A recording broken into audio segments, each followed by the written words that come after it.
Shalom, queridísimos Haverim, Haverot, bienvenidos a un video más de Introducción al Judaísmo en Koltub Sefarad, hoy con nuestra 89ª clase de Introducción al Judaísmo, continuando nuestro tema sobre los espacios judíos. Los espacios judíos, vamos a retomar los últimos detallitos del tema de la sinagoga, vamos a pasar al Bet Midrash y si nos queda tiempo vamos a hablar de la mikve como espacio, no de las alajot de la mikve. Esto ya lo cubrimos en una clase sobre Toharat HaMishpachá, tanto las alajot de la persona que se sumerge en la mikve como una noción básica de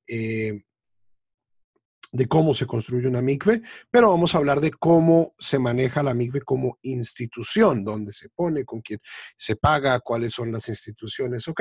Entonces, preguntas de la clase pasada sobre el tema de la sinagoga, de la estructura de la sinagoga, la arquitectura de la sinagoga. El momento es ahora. Este es un buen momento para hablar. Ok, entonces, habíamos dicho que la sinagoga, el Bet Knesset, es un espacio de dimensiones variantes en el que caben al menos 10 personas, donde hay una pared central. En el caso nuestro de América Latina, esta pared es la pared que da hacia el oriente o hacia Jerusalén. Tenemos una luz, tenemos sillas, tenemos un espacio donde se lee la Torá, tenemos un espacio desde donde se reza y tenemos un sitio para sentarnos. Estos son los espacios de la sinagoga. Hablemos un poquito de algo que es muy común ver en sinagogas sefaradís y en algunas sinagogas ortodoxas, pero desafortunadamente no es algo que se observe mucho en sinagogas liberales. No lo he visto mucho y es desafortunado porque es algo donde la halajá es bastante estricta. Y es que en la entrada de la sinagoga o cerca de la sinagoga debe haber un lugar donde yo me pueda lavar las manos. Netilat Yadayim es muy importante. Nos dice el Rambam que Netilat Yadayim, incluso si yo no hago Netilat Yadayim antes de la oración tengo que repetirla. Es una de estas cosas que me'akev et ha-tefilá, que invalida la tefilá retroactivamente.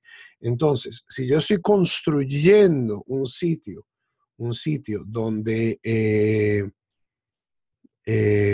o sea, de cero, lo ideal es poner un lavamanos o dos, o poner los baños, ¿cierto? En un sitio accesible a la entrada de la persona, para que la persona entre, se pueda lavar las manos y luego pueda seguir a la sinagoga, pueda seguir a la sinagoga.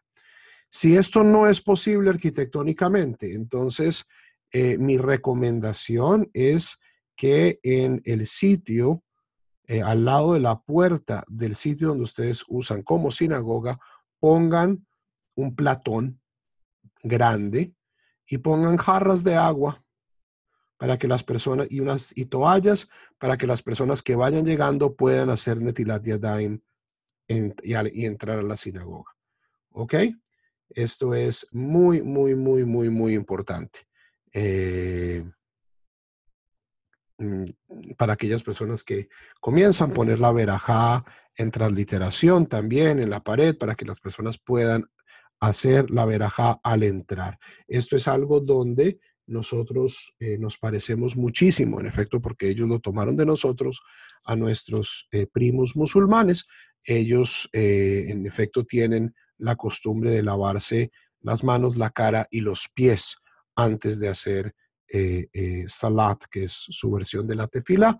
En algunas comunidades yemenitas también existe la costumbre de lavarse los pies antes de la tefila, pero en general, Nikayon Hayadaim, la limpieza de las manos, es central para la tefilá. Entonces es importante que cuando nosotros planeemos nuestro espacio de tefilá tengamos acceso, ya sea a agua corriente o, si esto es imposible, a jarras de agua y un platón y un par de natalot, un par de recipientes que podamos utilizar para hacer el lavado de las manos. ¿Ok? Seguimos hablando de la institución de la sinagoga. Dentro del espacio de la sinagoga, y esto es algo que luego ahorita vamos a ver cuando estemos hablando del Beit HaMidrash, este es un espacio donde nosotros debemos comportarnos con kavod, ¿ok? Con respeto. La sinagoga no es un sitio donde se pueda comer, no es un sitio donde se pueda tomar, no es un sitio, es un sitio que debe ser tratado con honor, con respeto. No se deben hacer fiestas dentro de la sinagoga, dentro del espacio que utilizamos como sinagoga. Si este es el único espacio que tenemos, entonces lo ideal es aislar los Sifrei Torah, sacar los Sifrei Torah, si tenemos que usar esto, por ejemplo, para una reunión de la junta de la sinagoga, o si es algo que no tiene nada que ver con mitzvot, ¿cierto? Es para planear algo, ¿cierto? Ahora, si es para un propósito de una mitzvah, si es una reunión, por ejemplo, para discutir dineros de cómo se va a manejar la sinagoga, entonces es posible hacerlo dentro de la sinagoga, aunque no es preferible. Pero en general, un sitio que solo sea usado como sinagoga, y vamos a ver una paradoja, cuando lo comparamos al Beit HaMidrash, debe uno comportarse con muchísimo respeto, con muchísimo decoro, ¿ok? Entonces, esa es la regla. Preguntas sobre la sinagoga. Preguntas sobre la sinagoga.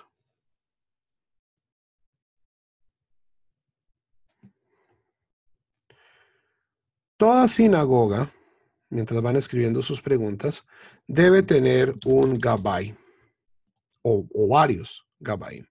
Gabbai literalmente significa aquel que colecta, el que recolectaba el dinero para la sedacá, el dinero para el mantenimiento de la sinagoga. El gabbai hoy en día se entiende como la persona que está encargada del mantenimiento y el funcionamiento de la sinagoga. Esto quiere decir, pues, la persona que revisa que la sinagoga esté limpia, la persona que revisa que los Sifrei Torah estén enrollados en el sitio correcto, para que cuando en Shabbat o en las fiestas sale el Sefer Torah, no descubramos con horror que el Sefer Torah está en Deuteronomio y que tenemos que leer de Génesis. Bueno, entonces, ¿qué va a pasar? Especialmente aquellas comunidades que no tienen sino un solo Sefer Torah, se van a tener que aguantar el enrollado del Sefer Torah, lo cual es Torah Hatzibur, es imponer sobre la congregación, es molestar a la congregación. ¿Ok? Los sabios del Talmud eran conscientes de que la gente viene a rezar y de cierto modo también quieren acabar y quieren irse a su casa y quieren comer y quieren que la tefilá no sea demasiado larga. Y tener un Sefer Torah enrollado en un sitio que no es extender la tefilá más de lo necesario. Entonces, hay una persona o un grupo de personas que llaman Gabay, Gabayot, Gabay, Gabayit, Gabayim, Gabayot, esos son en singular y en plural, que se encargan de que el sitio de la sinagoga siempre esté listo, que haya luz, que los sidurim estén en buen estado. Ese es su rol cuando la sinagoga no está en uso. Cuando la sinagoga está en uso, la función del gabbai es llamar a la persona, adjudicar los honores, quién sube de primero, quién sube de segundo, quién sube de tercero, quién levanta la Torá, quién abre el arca. Entonces es ideal que la persona, el gabbai de la sinagoga, sea alguien, uno, que esté presente buena parte del tiempo, que conozca la comunidad, que sepa, este es Cohen, este es Leví, este sube a la Torah, este no le gusta subir a la Torah porque le da pena, porque no lee bien el hebreo, entonces lo ponemos es a levantar la Torah porque es bien fortachón, ¿cierto? O sea, el Gabbai tiene que tener esta sensibilidad comunitaria de decir, para esto es que esta persona sirve dentro del contexto comunitario. Y cuando no está en funcionamiento, entonces el Gabay también debe encargarse de que todo esté listo para que la sinagoga sea un sitio limpio, honorable, a la que la gente puede entrar, hacer su rezo de manera pues relativamente rápida o significativa y rápida y luego irse. Y si esto también implica cobrar a la gente, ¿cierto? Contar la sede acá, asegurarse que la gente esté pagando sus cuotas, esto también es una función que el Gabay puede tomar, a pesar de que en muchas comunidades esto le corresponde al tesorero de la junta. No hay alajot al respecto. Tradicionalmente le caía esta función al Gabay, pero hoy en día la mayoría de las sinagogas son operadas como fundaciones sin ánimo de lucro, donde es el tesorero el que maneja o la tesorera la que maneja todas estas cuestiones de deudas de plata y de necesidades fiscales del sitio. Preguntas. Por favor, preguntas.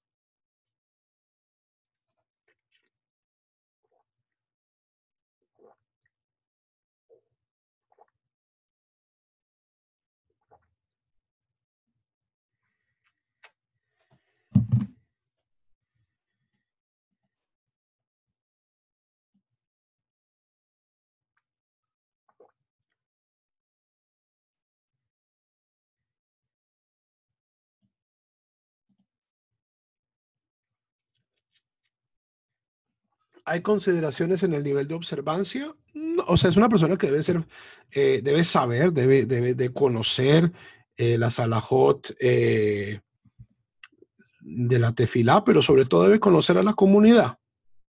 Pero no hay requisitos de observancia para poder ser el gabay.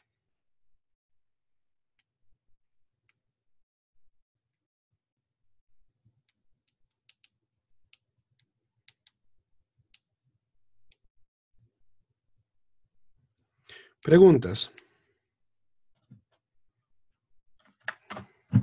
¿Hay restricciones halágicas con respecto a la música durante los servicios? En mi opinión, sí. Clásicamente, la halajá prohíbe los instrumentos musicales durante los... O sea, clásicamente la halajá prohíbe tocar instrumentos musicales, punto. Zeher lejurban habayit. ¿Ok? Zeher lejurban habayit, de acuerdo, en memoria de la destrucción del templo, los judíos supuestamente no debemos tocar música. Esta prohibición es algo que nos hemos venido ignorando convenientemente durante los últimos 20 siglos. Pero hay un sitio donde tradicionalmente la música o instrumental no ha llegado, que es la sinagoga. Ahora, hoy en día hay muchas comunidades reformistas, renewal, reconstruccionistas, e incluso algunas comunidades masortí donde utilizan instrumentos musicales. Esa pues es la decisión de estas comunidades. En mi opinión, yo no veo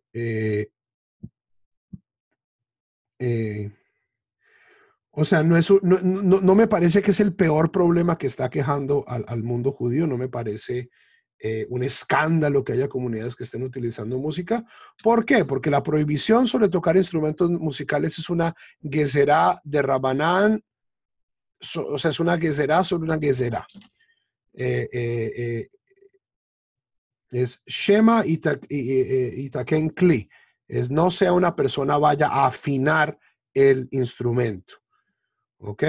La razón por la cual no debemos tocar instrumentos es porque tocar instrumentos lleva a afinarlos. Afinarlos es una toledad de una de las 39 melajot. Entonces hay personas que dicen, entonces voy a utilizar instrumentos que no necesitan afinación, como instrumentos de percusión, o si se me desafina, pues no lo afino. En mi opinión, este es más bien un argumento de slippery slope, de una colina resbaladiza. Eh, pero pues hay comunidades donde esta es la norma. En Argentina, por ejemplo, muchísimas comunidades lo tienen.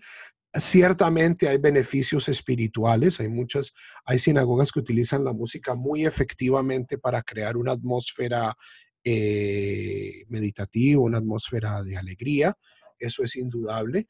Pero también hay muchísimas sinagogas en las cuales la música se vuelve un reemplazo de la congregación. Y entonces el servicio de tefilá se vuelve un concierto. ¿Ok? Y yo, pues ustedes saben, yo soy tradicionalista. Yo creo que un servicio a capela exige más de una comunidad, exige que la comunidad se concentre mejor en lo que está haciendo, exige que la comunidad sea bastante más culta y que la gente rece y que en efecto, o sea, si vamos a cantar, cantemos todos, para que entonces no sea pues allá el Hassan dándonos un concierto o el Hassan pobrecito solo lejado di todo el mundo, ¿cierto? O así todos sentados muy tiesos y muy majos. Eso no es tefila. O sea, el ideal de la tefila es que la gente esté emocionalmente involucrada y a veces yo creo que la música puede ser un buen conducto para que la gente se involucre, pero muchas veces, las más de las veces, especialmente cuando es música así por allá, un órgano, o sea, es muy iglesia. O sea, es como, yo sé que ese es un juicio muy, o sea, muy estético, no es un juicio alágico. El juicio alágico ya lo di. Eh, eh, que ayuda a que la gente de cierto modo se eche para atrás. Porque justamente, o sea, los servicios en el judaísmo son participativos. Son participativos. ¿Ok? Puede aplaudir durante el servicio, de acuerdo a los Ashkenazim, sí, de acuerdo a los Sefaradim, no. De acuerdo a los Sefaradim son estrictos en la mitzvah de Hotzaat Kol, de que golpear, crear sonidos está prohibido en Shabbat. Los Ashkenazim, basados en los Baalei HaTosafot, dicen, sí, en el mundo antiguo aplaudir llevaba a que la gente luego sacara la guitarra, pero pues hoy en día no, eso no pasa. Y de ahí es de donde sale pues la tefilá hasídica de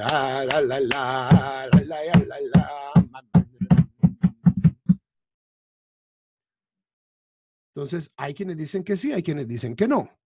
Mi opinión particular es que sí, permitirle a la gente golpear en la teba y aplaudir va a crear un ambiente mucho más participativo y de cierto modo va a archivar esta pregunta de, bueno, metemos la guitarrita, no metemos la guitarrita, metemos la conga, metemos el bajo, metemos la batería. Si o sea, yo prefiero que la gente aplaude a que metan ciertamente prefiero que la gente aplaude y golpee a que la gente introduzca instrumentos musicales al servicio. De nuevo, esto no me parece el fin del mundo. Tengo colegas estimadísimos, tanto en la Reforma como en el movimiento conservador, que incluyen instrumentos musicales, simplemente no es mi psac. No es lo que yo quiero para mis congregaciones. Pero ciertamente, si a mí me preguntan, no, rap, es que queremos algo un poco más movido, más musical, entonces tenemos el amplio precedente de los Baalei HaTosafot para permitir aplaudir. Comunidades que quieren ser muy fieles a su tradición sefaradí, entonces pues ahí sí, o sea, eso es, como decía mi abuelita, el que quiere marrones aguanta tirones. Yo quiero ser súper recontra sefardí, entonces pues hay ciertas cosas que yo no voy a poder hacer. A pesar pues de que la tefilá hasídica con el Stender pues es muy animada y muy sabrosa. ¿Ok? ¿El Gabay se puede llamar a sí mismo leer la Torah? Absolutamente. No sucede muy a menudo, pero no hay restricción. ¿Ok?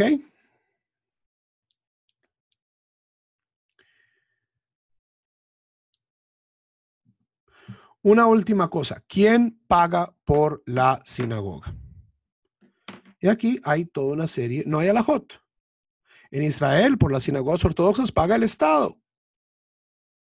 Qué bueno ser una sinagoga ortodoxa en Israel.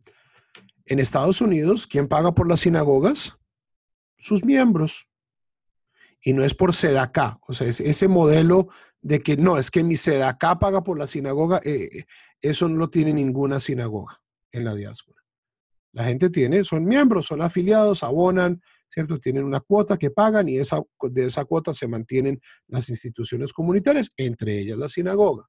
Pero esta cuestión, este modelo de que yo voy y pongo mis 3 pesos en la pushke y eso es lo que mantiene la sinagoga, no, eso se hace en las iglesias y nosotros no lo hacemos tanto porque el día serio de participación comunitaria es Shabbat y en Shabbat no podemos manejar dinero. Entonces, pues eso yo creo que ha prevenido mucho este modelo de limosna para el sostenimiento de sinagogas. Hay sinagogas privadas, no solo privadas en el sentido de que pertenecen a sus miembros y sus miembros deciden quién entra y quién no entra. Es decir, son la inmensa mayoría de sinagogas en América Latina. En Estados Unidos también, pero en Estados Unidos al menos son más queridos y dejan entrar a cualquier persona. Hay sinagogas también privadas que le pertenecen. Esta es mi sinagoga. Yo pago el edificio, y esto es especialmente de gente muy prestante, muy rica, que necesita un minyan. Entonces tienen una sinagoga en su casa o al lado de su sitio de trabajo. Hay banqueros de Wall Street que son observantes, que ellos mantienen su minyan ahí y pagan gente y la gente va eh, y hacen el minyan, pero pues los que mantienen la sinagoga son 2, 3 personas o incluso un individuo para beneficio de ese individuo. Ese también es un modelo eh, envidiable para aquellos pues, que se benefician de esto y no tienen que pagar, pero eso es una cosa. Preguntaron que si una sinagoga necesita un rabino. Sí y no. Una sinagoga no necesita un rabino en el sentido de que el rabino esté ahí. El rabino no hace la sinagoga. No es como una iglesia, que si una iglesia no tiene cura, pues no es una iglesia. ¿Por qué? Porque lo que pueden hacer, o sea, el nivel de autonomía de un laico en la iglesia católica es muy pequeño. Hay muy pocos sacramentos que pueden ser oficiados sin la ayuda o la presencia de un sacerdote. Espero no equivocarme en esto que estoy diciendo. Si alguien me escucha y es católico y sabe bien, pues corríjanme. En el judaísmo no hay tal cosa. Los rabinos no tenemos una función ritual. Los rabinos somos expertos en leyes, en reglas. No somos abogados. ¿Ok?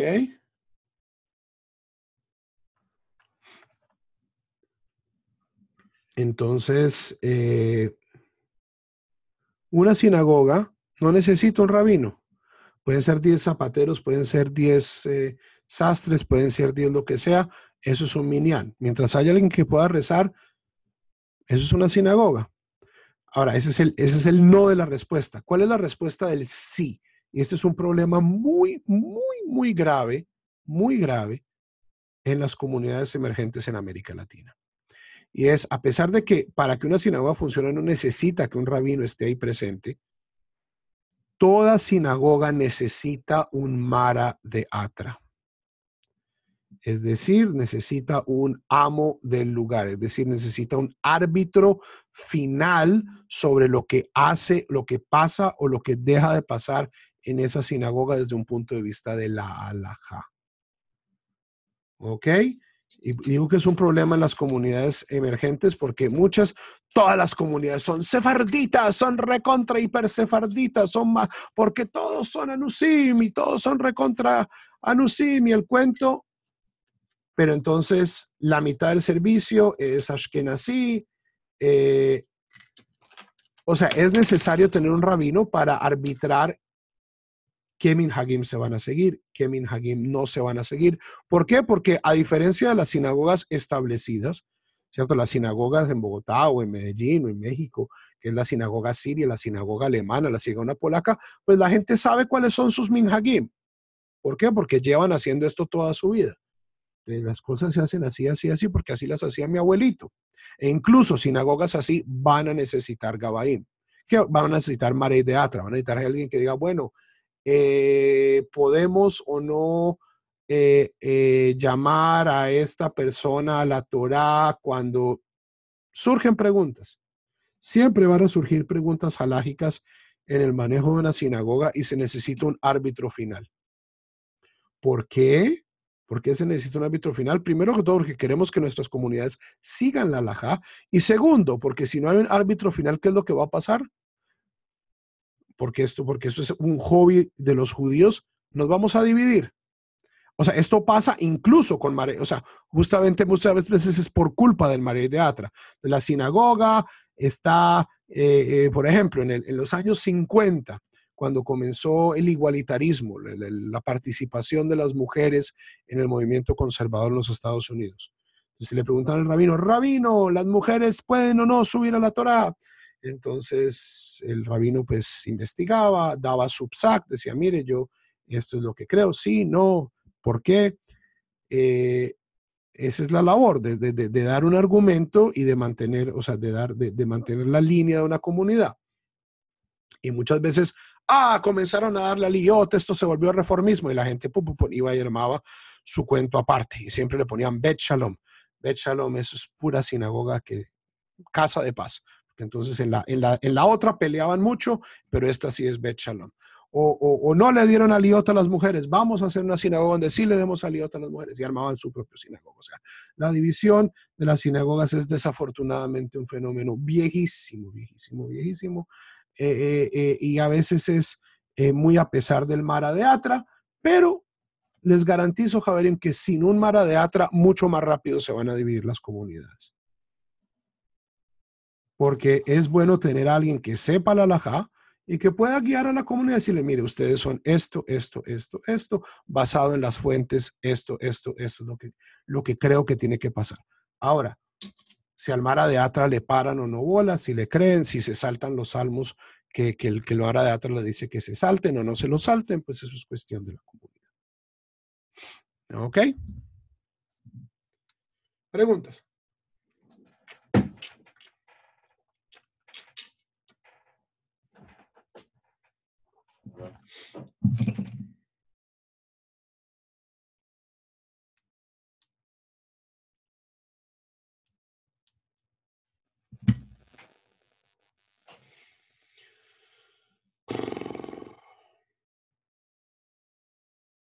Preguntas sobre la sinagoga.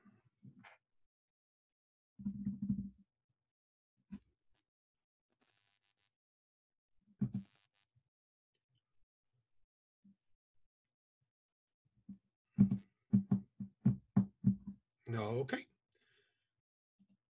Pasemos entonces a la otra institución a una segunda institución.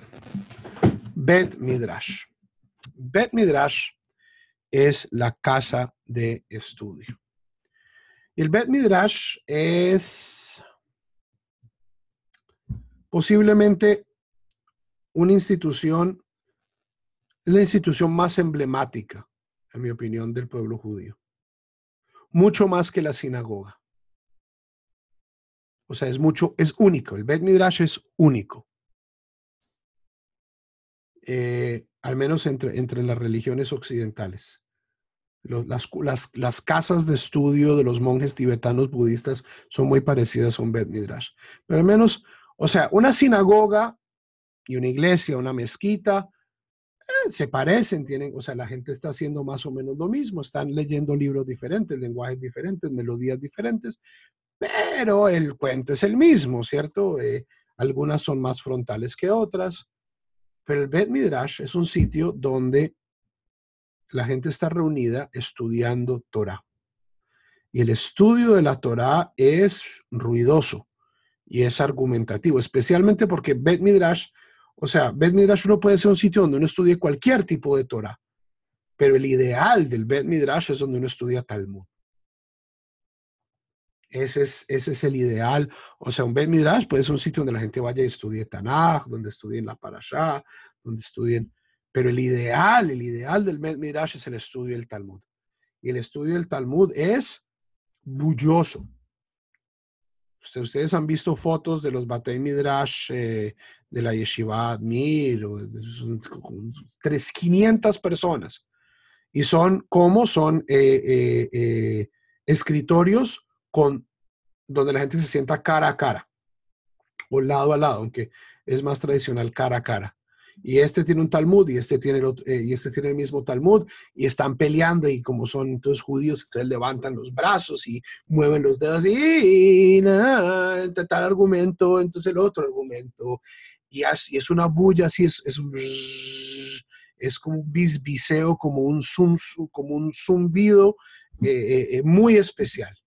Y para mí es una institución transformadora, o sea, mi, 9 años después de haber sido ordenado, eso es lo que a mí más falta me hace, porque aquí en Oklahoma estamos relativamente solos y pues sí, estudiamos Torah con mi señora, yo estudio Torah solo y tengo incluso algunas Hebrutot por internet, pero no es lo mismo estar en un sitio rodeado de este estudio de Torah, porque el Bet Midrash no es un sitio donde uno da clase, es un salón de clase donde está el profesor diciendo eso no es un Bet Midrash. Un Bet Midrash es donde la gente está estudiando, leyendo uno al lado del otro. Ese es el Bet Midrash de verdad. Ese es el Bet Midrash de verdad. Entonces, es una institución que es única y por lo tanto es muy difícil de replicar para alguien que no la haya visto. Pero mi opinión, sí, el judaísmo en general, no solo en América Latina, sino en Estados Unidos, en Israel, no solo el judaísmo emergente, sino el judaísmo latinoamericano establecido. Esta es la institución que salvó al judaísmo en el pasado y esta es la institución que va a salvar al judaísmo en el futuro. Es el redescubrimiento del Bet Midrash. ¿Por qué? Porque hay mucha gente que no quiere rezar. Y es una gran tragedia, pero es la verdad. Pero incluso la gente que no quiere rezar eh, puede ser desafiada intelectualmente en el Bet Midrash. Hoy en Israel hay toda una serie de Batei Midrash para judíos seculares, es decir, judíos no religiosos. Y hay gente que dedica 1 o 2 años de su vida y son seculares, no guardan Shabbat, no comen kasher, pero van y estudian Talmud 2 años de su vida. Y lo hacen ¿por qué? Porque es la cultura de su pueblo, porque quieren aprender a pensar como judíos. Muchos de ellos a través de esto descubren la religión, se vuelven religiosos, otros no, y dicen, el Bet Midrash es el alma del judío, o sea, es el sitio donde el judaísmo talmúdico verdaderamente coge fuerza. ¿Ok? Entonces, incluso personas que son ateas, descubren una práctica judía muy seria en el Bet Midrash, que en la sinagoga, que es un poco más frontal, ¿cierto? No lo van a descubrir. ¿Qué significa Mara de Atra? Mara de Atra significa literalmente el maestro del lugar, el amo del lugar. Mar significa amo, el señor, el don del lugar. Atra en arameo es el sitio, el dueño, el chuzo, como diríamos en Colombia. Ok, ¿cuáles son las especificaciones entonces de un Bet Midrash? No hay tal. Un Bet Midrash tiene que tener libros y tiene que tener judíos estudiando tales libros. Entonces no hay tanta rigidez en un Bet Midrash como lo hay en una sinagoga. Básicamente ahí tienen que estar los libros y los judíos tienen que sacar los libros y estudiarlos. Como dije, es muy común que en un Bet Midrash se sienten las personas una frente a otras, entonces los pupitres son así y uno se sienta acá y el otro se sienta acá, cara a cara, cada uno con su Talmud.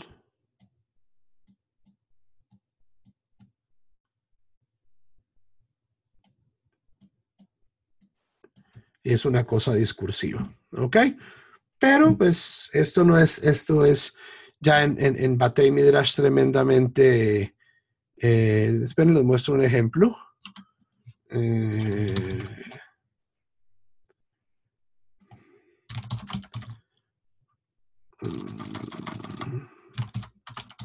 de un Bet Midrash grandote. Ok.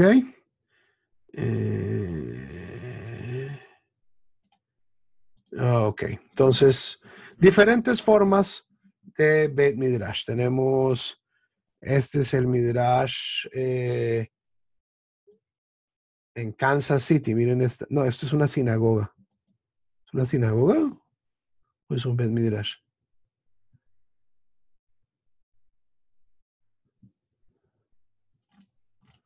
Javier, eso ya lo discutimos la clase pasada.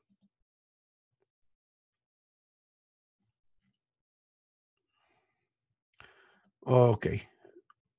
Beit Midrash, este es el Beit Midrash de Yeshiva University. Ok. Entonces, tienen aquí las parejas de Hebrutot. Algunas personas estudian en grupos, pero clásicamente se estudia en Hebruta. Tenemos un Bet Midrash para mujeres. Este es el sitio donde quiere ir nuestra amiga Ivette. Este es Nishmat en Jerusalén.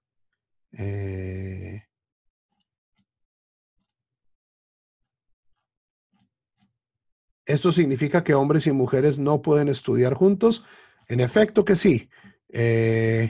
Mi alma mater, ese es el Bet Midrash de mi alma mater, la yeshiva conservadora, y a pesar de que solo me están mostrando, aquí tenemos una hebruta mixta. Este es el Bet Midrash en el que yo aprendí a amar la Torah y al que le debo definitivamente muchísimo de lo que he aprendido. Para mí este es este es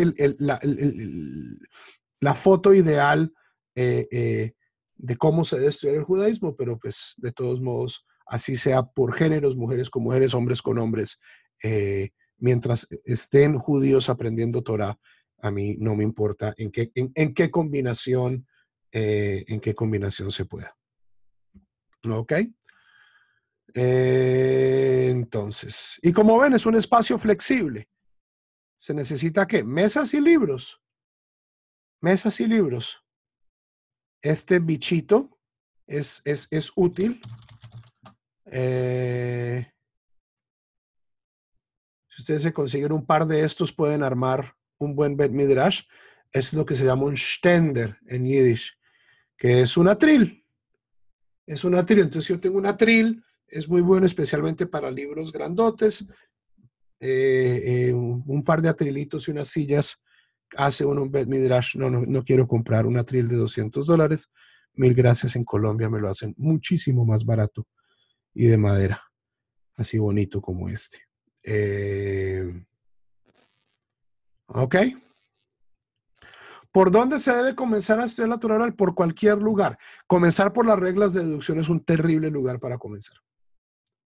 Porque la literatura rabínica no es analítica y no está organizada de una manera analítica, donde uno comience por reglas estrictas, reglas fijas, y de ahí vaya a poder deducir todo esto. O sea, el judaísmo rabínico no es axiomático, es narrativo. Entonces uno comienza por un hilito y comienza a desilvanar y comienza a extenderse. Me parece que lo ideal es comenzar por la Mishnah. Mucha gente salta inmediatamente, me quiero meter en el Talmud. Si yo no sé leer Mishnah, el Talmud me va a aprovechar muy poquito, muy, muy, muy poquito. Y la Mishnah es mucho más puntual, es opiniones contra opinión, pero no tiene mucho de la cosa dialógica. Y ahora, ¿qué Mishnah, con qué tratado de la Mishnah comienzo? Mucha gente le gusta comenzar por el principio, por Berajot. Berajot tiene la ventaja de que habla de cosas muy comunes. El Shema, la Amidá, las bendiciones, cosas pues, que un judío religioso conoce. Entonces, un estudio muy palpable, es de cosas, o sea, uno comienza a hablar de cosas que sabe. ¿Cuál es el problema de comenzar por Berajot? De que si uno sobrevive y llega al final de Berajot y quiere luego seguir estudiando la Mishnah en orden, le toca el resto de Seder Zeraim, que son leyes agrícolas complicadísimas, la mayoría de las cuales no se aplica hoy en día. Entonces uno llega a Berajot y está todo emocionado, entonces hace los 9 capítulos de Berajot y luego le toca Masejet de Mai o Masejet PA. Y ahí, y hasta ahí le llega uno la dicha porque es muy complicado. ¿Ok?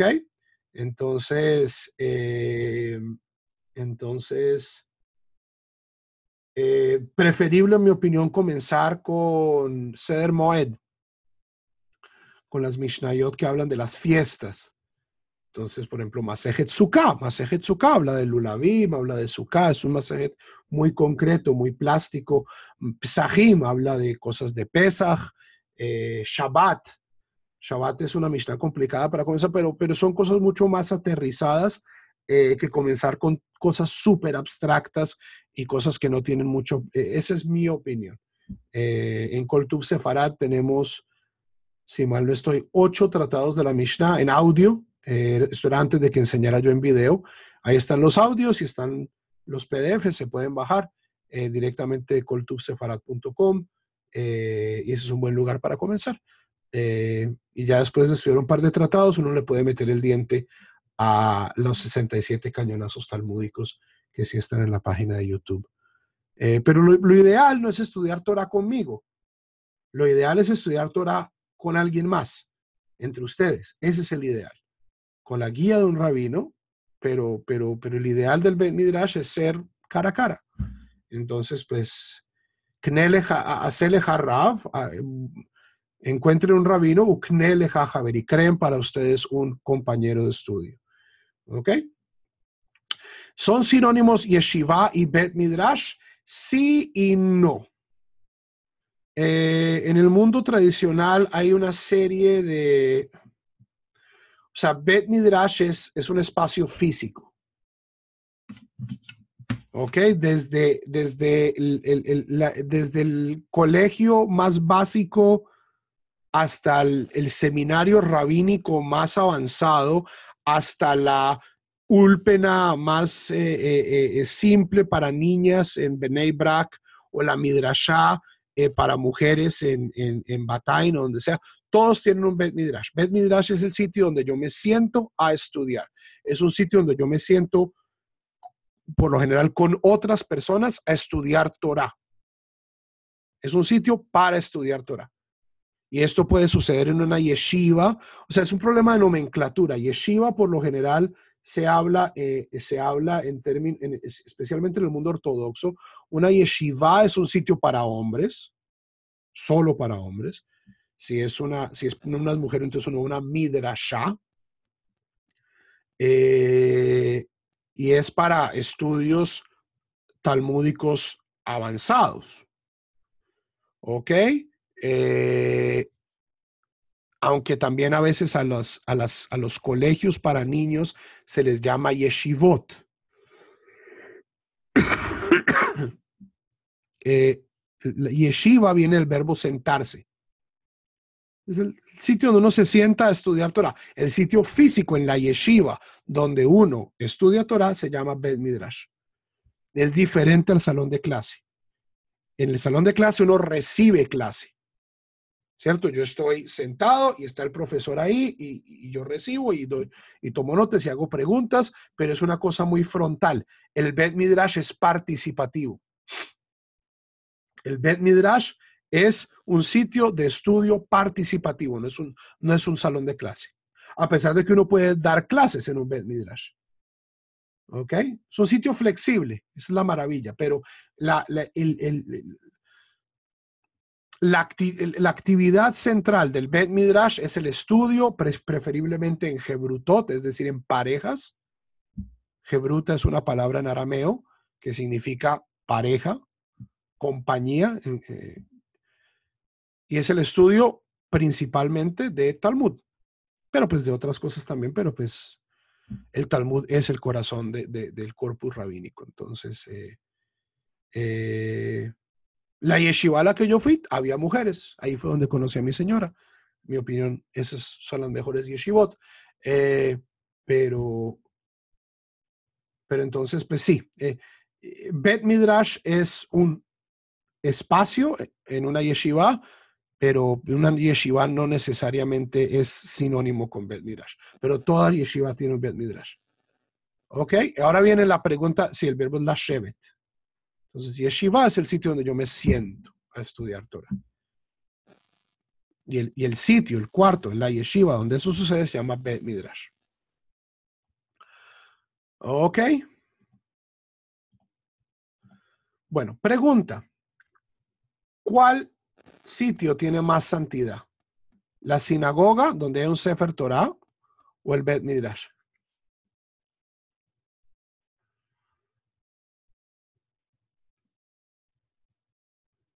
¿Cuál piensan ustedes?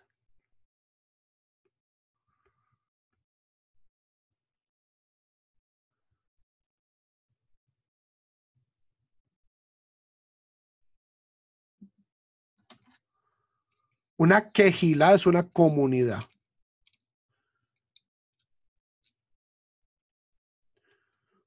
La mayoría de nosotros diría, la sinagoga tiene más santidad. El Bet Midrash tiene más santidad. El Bet Midrash tiene más santidad que una sinagoga. Tanto así que uno puede hacer de una sinagoga un Bet Midrash, pero yo no puedo hacer de un Bet Midrash una sinagoga.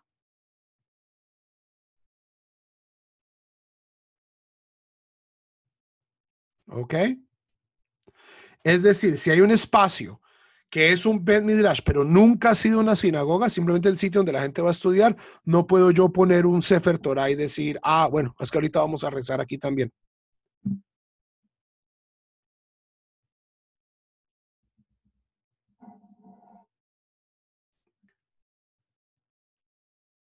Pero si yo tengo una sinagoga y traigo libros y traigo Shannon, yo puedo hacer de eso un Bet Midrash.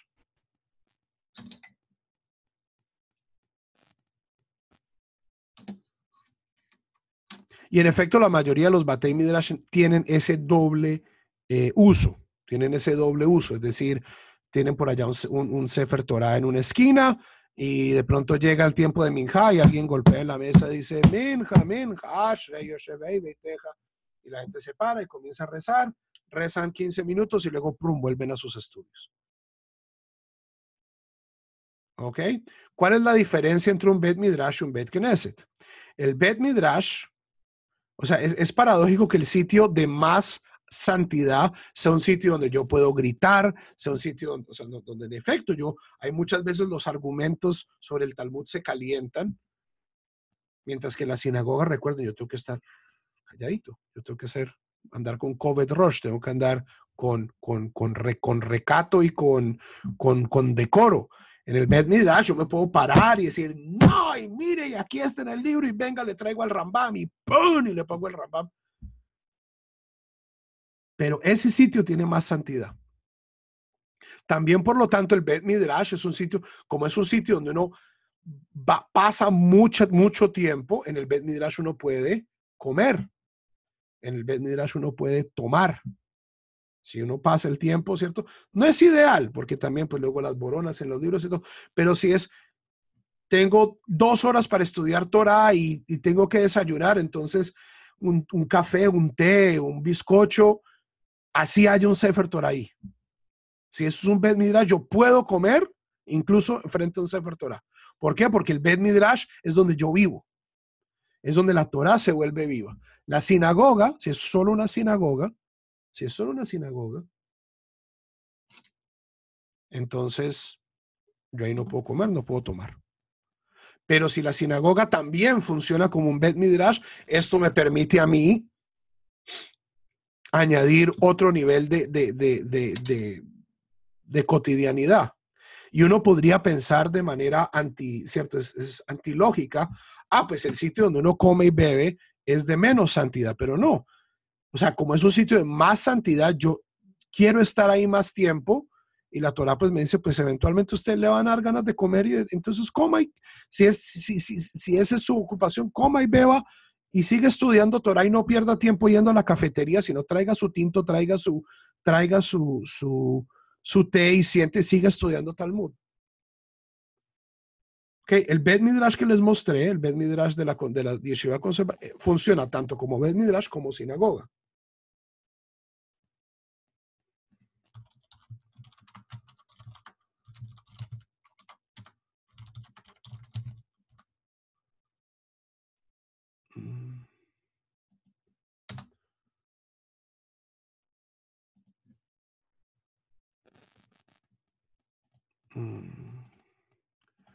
Entonces vengan, ¿dónde está el arca? ¿Dónde está el arca?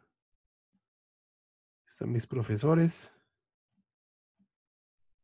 pero no se alcanza a ver la Torah. Este es Hadar. Hadar es una yeshiva igualitaria en Nueva York y esto funciona, el Bet Midrash funciona también como sinagoga. El Bet Midrash, ¿quién lo dirige? Usualmente una persona que se llama el Rosh Yeshiva. El Rosh Yeshiva, que es la cabeza de la yeshiva. Hay Batei Midrash mucho más pequeños que no quieren, o sea, que la persona que los maneja no quiere asumir el título de Rosh Yeshiva, entonces adquieren otro título. Dicen, o sea, un Bet Midrash ni siquiera necesita dirección. Ni siquiera, un Bet Midrash no necesita dirección. Un Bet Midrash puede ser completamente anárquico. Puede ser un sitio donde hay libros y donde yo voy y estudio. Y pues no se necesita dirección. Algunos Batei Midrash tienen pensum, otros no. Un Bet Midrash no es una institución, es un espacio. Un Bet Midrash no es una institución, es un espacio. Estamos hablando de espacios judíos. Eso es como cuánta gente se necesita para armar una sinagoga. Pues idealmente un minyan, pero pues yo puedo armar una sinagoga solo en mi casa.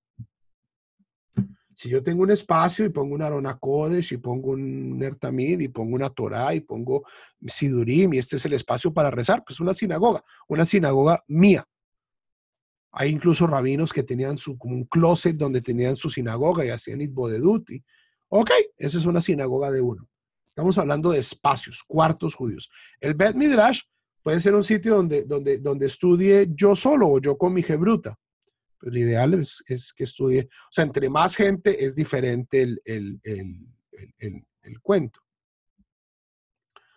Ok, entonces hay sitios como la Yeshivat Ponovich o la Conservative Yeshiva o Hadar o Pardes, donde hay un pensum y hay un director y entonces de 8 a 12 la gente estudia Talmud y luego hay almuerzo y luego de 2 a 4 hay clase de Halajá, de Torah, de Tanaj, de hebreo. Pero hay sitios donde el Bet Midrash está abierto. Entonces, por ejemplo, aquí en mi sinagoga nos tenemos un Bet Midrash y hay libros y a veces la rabina da clases ahí, a veces yo cuando tengo una jebruta voy y estudio ahí y la gente, y a veces va la gente y estudia sola.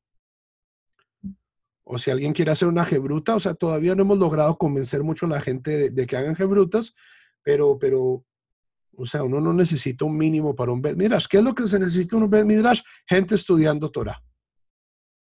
Gente estudiando Torah. El Ner Tamid es una costumbre prácticamente obligatoria, es una costumbre universal. Todas las sinagogas que yo conozco tienen Ner Tamid.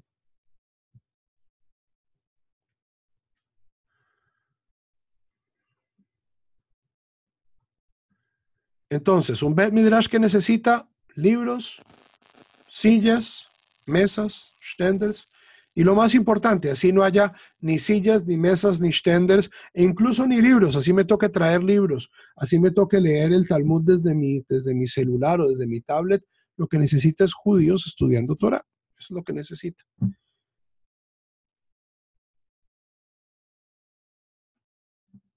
Y es una institución esplendorosa. Para mí no hay experiencia judía más enaltecedora, más inspiradora que estar en un Bet Midrash con mucha gente estudiando Torah, estudiando Talmud específicamente. Más esplendoroso que ir al cótel, más esplendoroso que rezar en la sinagoga de Perencejito, que la mikve yo no sé dónde. Esto es algo único, único. ¿Por qué? Porque todas las religiones tienen cátedra. Cátedra. Entonces, yo ¿qué les doy aquí? Yo les doy cátedra. Yo es que no yo ni siquiera sepa. O sea, esto lo tengo puesto en mis oídos para que nadie prenda el micrófono y me pongan ahí vallenatos y luego esto quede en la grabación. Es la única razón por la cual yo tengo aquí puesto esto. Esto es una cátedra aquí, o sea, yo les estoy enseñando. Esto no es un Bet Midrash, ni virtual ni real. En el judaísmo hay esto, en el cristianismo esto, en el islam hay esto, el imam, el curita, el rabino se para y les explica cómo son las cosas. Eso está bien. Pero sentarse con el libro, con otra persona, especialmente del mismo nivel de conocimientos, no muy dispares, porque si no se vuelve otra vez una clase. Tener una persona que esté verdaderamente un compañero y estudiar el texto en voz alta. Y, oye, ¿y por qué cree usted que el texto está diciendo esto? Así sea lo que sea, Talmud, Mishnah, Biblia, el Sidur, tener el Sidur, hacer y un tefilá, poner el Sidur enfrente. ¿Y por qué la verajá dice esto? Vamos a buscar, ver la nota al pie. Ahí es una cuestión democrática. No es una cuestión vertical del maestro hablando desde arriba, sino es una cuestión democrática. Es el ejercicio de buscar, de escarbar y buscar la voluntad de Dios. Y eso es hermoso y es algo únicamente judío. Y es algo que desafortunadamente no es una institución que haya tenido mucho éxito. O sea, a los judíos latinoamericanos les gusta es que su rabino sea como el curita, como los vecinos que tienen curita, y les diga, el judaísmo es así, así, así, así, así, así, con el dedo. Así, así, así, así, así, así. Y en las comunidades emergentes no les cabe que esto existe. Hay algunas que apenas lo están descubriendo, pero pues Bet Midrash una vez uno lo descubre es muy difícil desenamorarse. Pero pues a la gente le gusta es ir a clase, porque hay una figura de autoridad, el rabino, el moré, el roé es en los mesiánicos. Y se requiere un poquito de abandono, de decir, mire, vamos a confiar en que la gente va a estudiar y, y, y sus, y sus conclusiones son de ellas. ¿Ok? Y puede que esté leyendo mal, pueden que esté leyendo bien. Por eso es bueno tener, o sea, el Bet Midrash, o sea, en algunos Batei Midrash hay un Rosh Yeshiva, ¿cierto? En algunos hay. En algunos hay una figura que es como yo me ganaba la vida mis últimos 2 años en JTS, que es Shoel Umeishiv. Shoel Umeishiv es, por lo general, un rabino joven o un estudiante avanzado que camina por entre las mesas de la gente estudiando y se sienta y les oye la carreta y los corrige. O está ahí para que, oiga, venga, esta palabra no la entiendo. Mire, esa palabra significa esto. Vea, busquen Rashi, ya le traigo el libro donde está esto, mire esta referencia. Es alguien un poquito avanzado o bastante más avanzado que está ahí para resolver preguntas cuando surgen en el momento. ¿Ok? Shoel Umeshiv. Pero incluso si no hay Rosh Yeshiva, si no hay Shoel Umeshiv, si simplemente hay 2 judíos y un libro, con eso se puede hacer un Bet Midrash. Lo importante es, que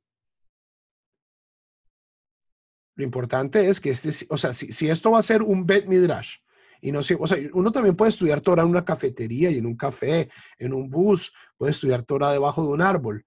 Pero si estamos hablando de espacios judíos, de vamos a crear un espacio que es el Bet Midrash, entonces ese espacio es para eso. Ese espacio está ahí, es para eso.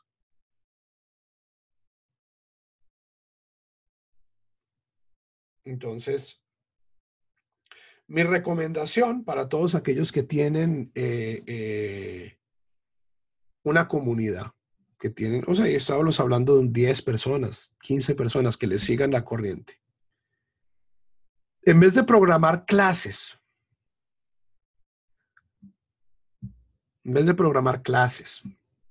o sea, las clases también son importantes, clases de hebreo, clases de judaísmo, clases de Shabbat, muy importantes. Pero hagan ese experimento. Y es con su rabino, escojan un texto. Preferiblemente que tenga traducción al español, pero idealmente que esté bilingüe, hebreo, español. Y hagan un Bet Midrash. Que la gente se siente con su pareja y estudien y hagan preguntas y peleen. Y luego, si quieren, entonces el rabino va y hace, aclara explicaciones, y ahí entonces salen las preguntas que vienen de las Hebrutot.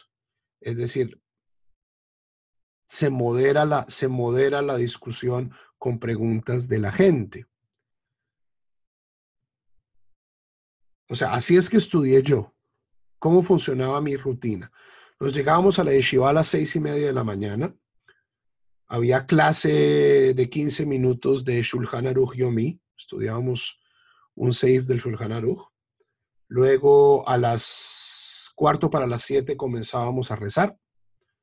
La tefilá terminaba tipo 7:30, 7:45, cuando había Torah. Luego la gente tenía media hora para desayunar. La mayoría de la gente simplemente iba, agarraba un pedazo de pan, un tinto, un té, y se sentaban a estudiar. 3 horas, Talmud. Break de 15 minutos y luego el profesor daba la clase de 1 hora. Decía, mire, esta es la sugya en la que estamos, así es que la sugya se interpreta, así le interpreta el Rosh, así le interpreta el Rif, así le interpreta el Rambam, así le interpreta, y estas son las consecuencias. Como es una yeshiva más ortí, estos son los diferentes manuscritos, estas son las diferentes formas en que se puede leerla. Pero esto es como se compara con la historia, con Josefo, con Platón, con los descubrimientos arqueológicos. Ok. Hasta las 12:30, y luego almorzaba, y luego por la tarde teníamos clase de Midrash, clase de Tanaj, clase de Halajá. Pero lo más importante era ese estudio íntimo entre personas del mismo nivel, tratando de descubrir esta vaina, qué es lo que significa. Ahí era donde verdaderamente ocurría la magia. Y a veces uno llegaba y el profesor le decía, no, usted estaba más perdido. Pero pues es mi interpretación, o sea, y fue mi esfuerzo, y aprendí, y más aprende uno de los errores que de los aciertos.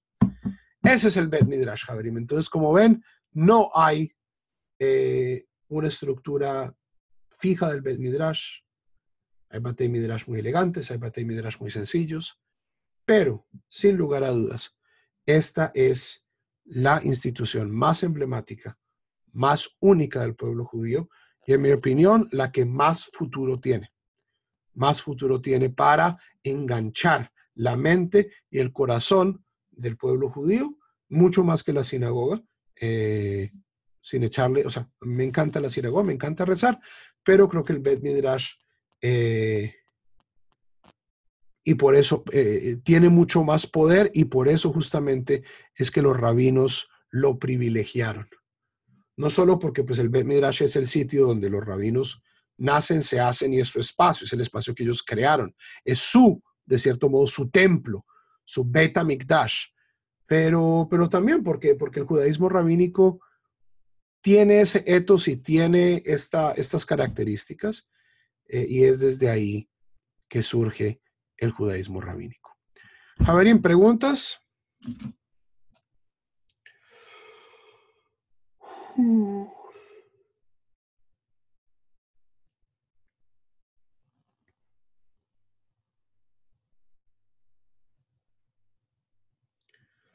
Ok, entonces, si no hay más preguntas, queda la mikve pendiente para la próxima clase. Ok, Javerim, shalom, shalom.